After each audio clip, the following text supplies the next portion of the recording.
What's going on, guys? Today we are going to go over what's going on under the hood of this Autocross Mazda Speed 3.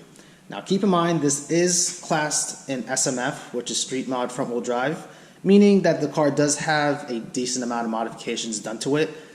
You can always autocross a stock class car and have just as much fun with it. It just so happened for in my case, I had the car heavily modified before I started autocrossing, and that's where I ended up class-wise. So let's start off with the heart of the car, which is the engine right here.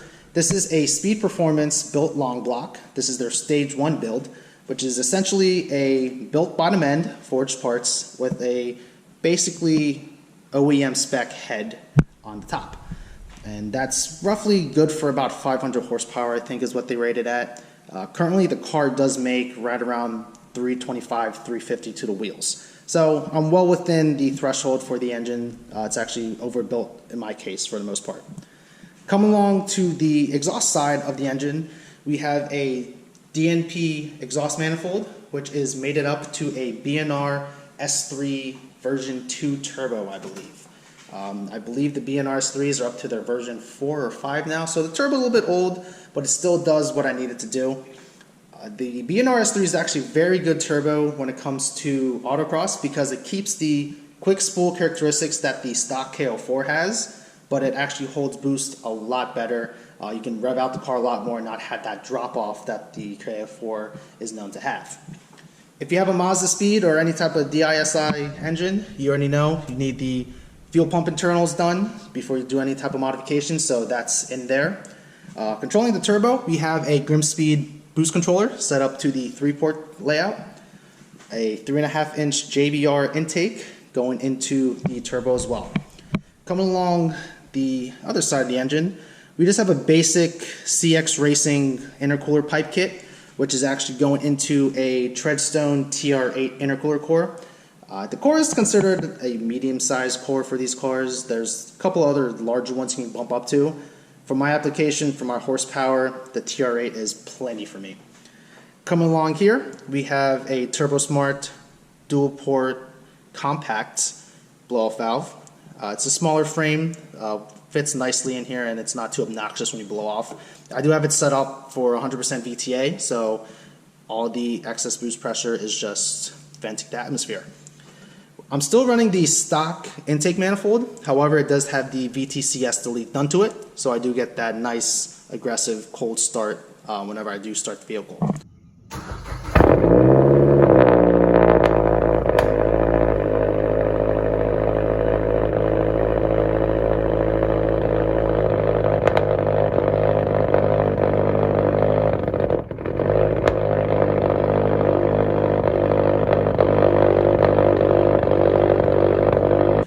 Down there is a Corksport catch can, and I do also have a oil breather to help with the crankcase pressure.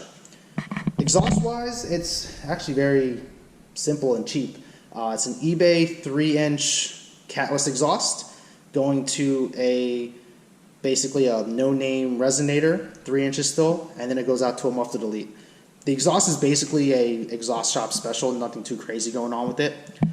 The car is tuned by Will over at Purple Drink. I've been working with him for a few years now, and he's always done me right with this car.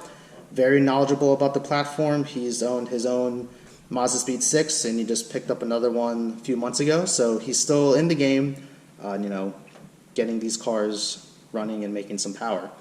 Other than that, spark plugs are the NGK 6510s, which is, if you're a Mazda Speed guy, that's the go-to when it goes to step colder.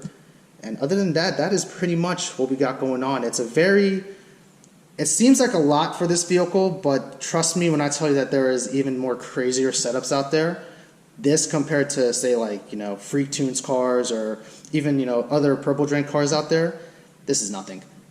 This is a basic build for the most part. Still running regular stock fueling. We're not doing any auxiliary fueling or mixing or anything like that, just straight 93 pump. And that's all you really need. Autocross, there's no real big need to make a lot of power if you can't control it. So this is enough power to get me into enough trouble and still, have fun with it. But yeah, that's basically what's going on under the hood of this Mazda Speed 3.